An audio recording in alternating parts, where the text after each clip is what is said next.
नमस्कार दोस्तों, मैं डॉक्टर स्वप्निल सागर जैन निरामय होम्योपैथी के अपने इस YouTube चैनल पर आप सभी का बहुत बहुत स्वागत करता हूं।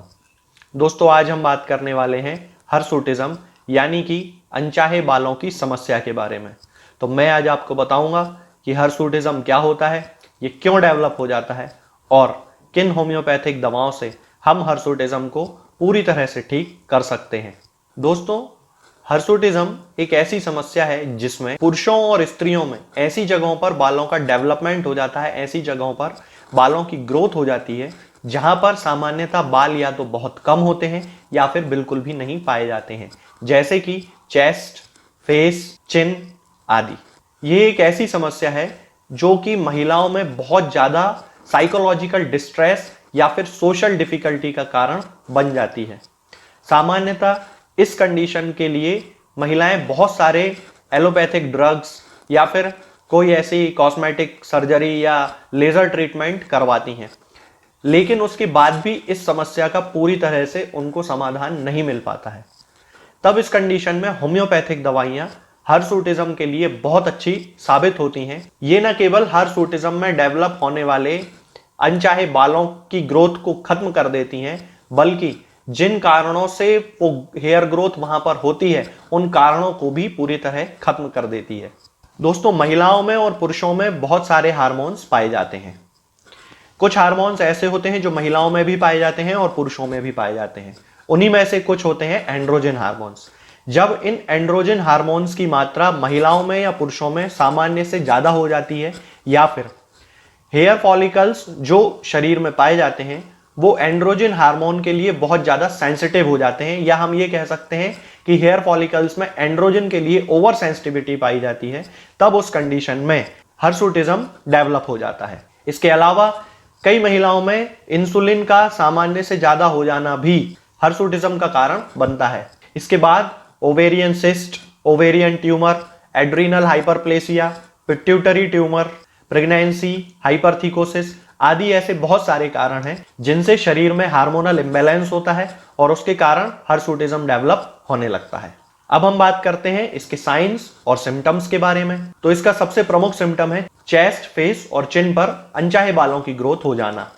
इसके अलावा यदि एंड्रोजन हार्मोन से रिलेटेड इम्बैलेंस बॉडी में ज्यादा होते हैं तब उस कंडीशन में और भी बहुत सारे सिम्टम्स पाए जाते हैं, जैसे कि बाल्डनेस, ब्रेस्ट साइज का कम हो जाना, मसल मास का बढ़ जाना, फीमेल्स में क्लाइटोरिस का एनलार्जमेंट। ये सारे सिम्टम्स और साइंस भी एंड्रोजन में इम्बैलेंस होने के कारण हर्सुटिज्म के साथ देखने को मिलते हैं। दोस्तों, अब हम बात करते हैं हर्सुटिज्म के रिस्क फैक्टर्स के बारे में। तो इसमें सबसे प्रमुख है फैमिली हिस्ट्री। बहुत सारे ऐसे पेशेंट होते हैं जिनमें हर्सुटिज्म की या हर्सुटिज्म को डेवलप करने वाली किसी बीमारी जैसे कि एड्रीनल हाइपरप्लेसिया या पॉलीसिस्टिक ओवेरियन सिंड्रोम, इसकी हिस्ट्री पाई जाती है। इसके बाद अगला रिस्क फैक्टर है ओबेसिटी।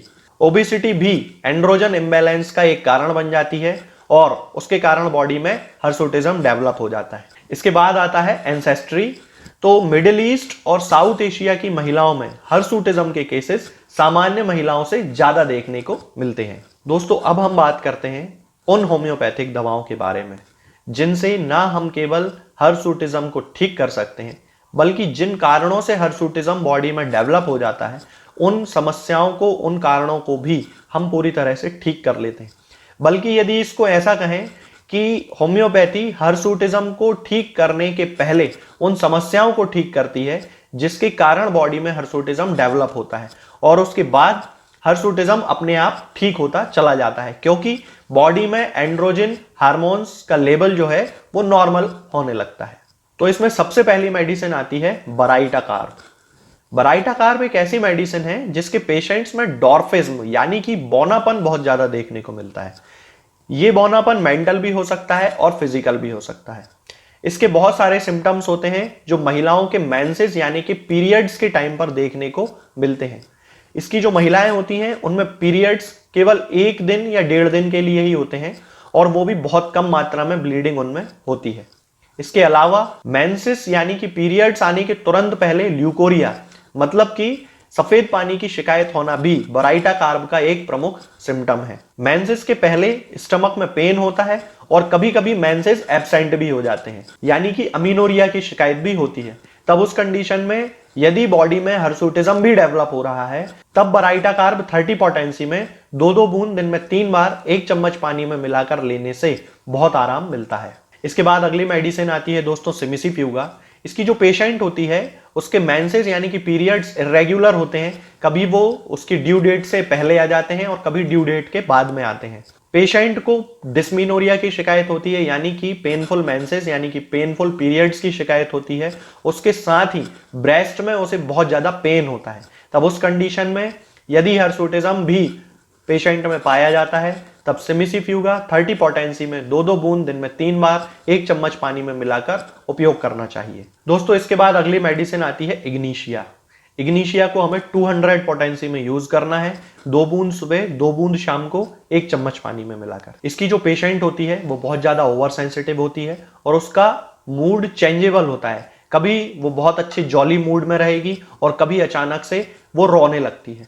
तो इस तरह के जो केसेस होते हैं उनमें पेशेंट में किसी भी प्रकार के मेंटल शॉक, मेंटल डिसअपॉइंटमेंट या किसी प्रोलॉन्ग्ड ग्रीफ यानी कि बहुत लंबे समय से चले आ रहे शोक या गम जिसको बोलते हैं, उसकी शिकायत होती है। और इसके सारे सिम्टम्स पेशेंट में सामान्यतः मेंटल शॉक या मेंटल ग्रीफ के बाद ही अपीयर होते हैं। हर्सुटिज्म भी उन्हीं में से एक है। इग्निशिया की पेशेंट में सेक्सुअल फ्रिजिडिटी पाई जाती है, यानी कि किसी भी प्रकार के सेक्सुअल इंपल्स के लिए वो रिएक्ट ही नहीं करती है, या इसे दूसरे शब्दों में हम कह सकते हैं कि उसमें सेक्सुअल रिलेशन के लिए एवर्जन पाया जाता है। तब उस कंडीशन में हमें इग्निशिया 200 पोटेंसी में यूज करनी चाहिए। दोस्तों अगली मेडिसिन है सीपिया। इसकी जो पेशेंट होती है वो सामान्यतः अपने परिवार की बहुत ज्यादा केयर करती है, लेकिन एक निश्चित उम्र या किसी घटना के बाद उसके अंदर कुछ मेंटल चेंजेस आने लगते हैं, जिसके कारण वो अपने परिवार के प्रति उदासीन हो जाती है। उसके मन में अपने फैमिली मेंबर्स के लिए इंडिफरेंस पैदा हो जाता है। इसकी जो पेशेंट होती है उसके मेंसेस रेगुलर होते हैं, उसके अंदर भी सेक्सुअल एवर्जन पाया जाता है और ज्यादातर वे महिलाएं जिनकी उम्र 40 से 50 वर्ष के बीच की होती है और जिनमें मीनोपॉज आने वाला होता है, वो इस कंडीशन में सबसे ज्यादा सीपिया उन्हें सूट करती है। सीपिया की पेशेंट में बियरिंग डाउन सेंसेशन होता है, क्योंकि उसमें प्रोलैप्स ऑफ यूट्रस यानी कि उसका गर्भाशय नीचे खिसक जाता है। तब उस कंडीशन में उसे क्रॉस्ड लेग करके बैठना पड़ता है ताकि वो गर्भाशय के खिसकने की सेंसेशन को रोक सके। हमें सीपिया 30 पोटेंसी में यूज करनी है। इसकी 2-2 बूंद दिन में 3 बार 1 चम्मच पानी में मिलाकर लेने से हर्सुटिज्म के केसेस को पूरी तरह से ठीक किया जा सकता है। इसके बाद अगली मेडिसिन आती है दोस्तों थूजा। इसे हमें 1 mg पोटेंसी में यूज करना है और इसकी 2 बूंद दिन में 1 बार वीकली लेना है, मतलब हर सप्ताह में किसी भी एक दिन सुबह या शाम को किसी भी टाइम 2 बूंद सीधे आप टंग पे भी रख सकते हैं या फिर 1 चम्मच पानी में मिलाकर यूज कर सकते हैं, लेकिन 1 mg पोटेंसी में।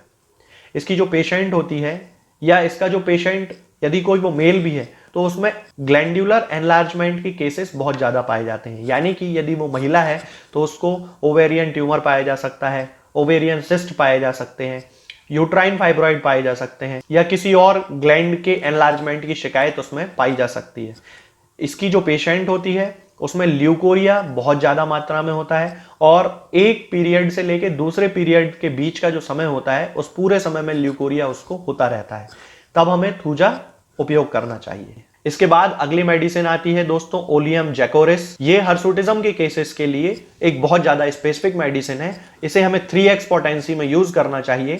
इसकी 4-4 टैबलेट्स दिन में 3 बार सुबह दोपहर शाम उपयोग करना चाहिए। दोस्तों अब मैं आपको बताता हूं एक ऐसा कॉम्बिनेशन जिसका उपयोग जब हम पेशेंट की कॉन्स्टिट्यूशनल मेडिसिन यानी कि जो भी मेडिसिन मैंने अभी आपको बताई हैं, बराइटा कार्ब, सीपिया, नेट्रम्यूर, जब हम उनके सिम्टम्स से मैच करने वाली मेडिसिन के साथ इस कॉम्बिनेशन का उपयोग करते हैं, तब हर्सुटिज्म को पूरी तरह से ठीक किया जा सकता है। इस कॉम्बिनेशन में आपको 3 मेडिसिन लेकर आना है, जिनमें थूजा है, नेट्रम्यूर है और ओलियम जैकोरिस है। थूजा हमें 1 mg पोटेंसी में लेकर आना है। इसकी 2 बूंद सप्ताह में 1 बार सुबह या शाम लेना है। नेट्रम्यूर हमें 10 mg पोटेंसी में लेकर आना है। नेट्रम्यूर की 2 बूंद 15 दिन में 1 बार सुबह या शाम किसी भी समय आप ले सकते हैं। और इसके साथ ओलियम जैकोरिस 3x पोटेंसी में हमें लेकर आना है। इसकी 4 गोलियां दिन में 3 बार उपयोग करना है। इसके अलावा REPL कंपनी का एक ड्रॉप, जिसे REPL 53 ड्रॉप कहते हैं, उसकी भी 20-20 बूंद दिन में 3 बार सुबह दोपहर शाम आधे कप या 1 कप पानी में मिलाकर उपयोग करने से हिर्सुटिज्म के सभी केसेस पूरी तरह से क्योर किए जा सकते हैं।